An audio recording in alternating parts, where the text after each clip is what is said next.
देख रहे हैं के न्यूज एचडी। मैं हूं हारिस अली शाह गिलानी। चलते हैं आज की अहम खबरों की तरफ।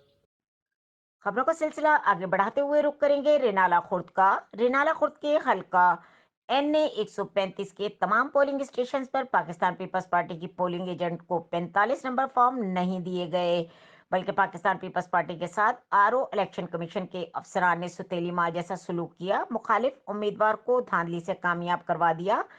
कैप्टन राय गुलाम मुश्तबा खरल और उम्मीदवार NA 135 ने मीडिया से गुफ्तगू करते हुए मजीद क्या कहा, आइए जानते हैं सरफराज अहमद भट्टी की इस रिपोर्ट में। मैं कैप्टन राय मुश्तबा खरल MMA का कैंडिडेट पाकिस्तान पीपल्स पार्टी हल्का NA 135 से इलेक्शन लड़ा और मुल्क में बदतरीन धांधली हुई है। हमारे एजेंट्स को फॉर्म 35 नहीं दिया गया और रात को जब हमने RO साहब के ऑफिस में जाने की कोशिश की कि हम अपने रिजल्ट का पता करें तो हमें हमारा दाखिला वहां पर बंद था। पाकिस्तान की तारीख में ऐसी चीजें पाकिस्तान की तारीख में ऐसे हालात पैदा कर देती है कि मुल्क तबाह बर्बाद हो जाया करते हैं। वो पार्टी जिसको कोई वोट नहीं दे रहा था, नून लीग मुस्लिम लीग, उसको जिताया गया धांधली से, दाव से और अन से, नींद से।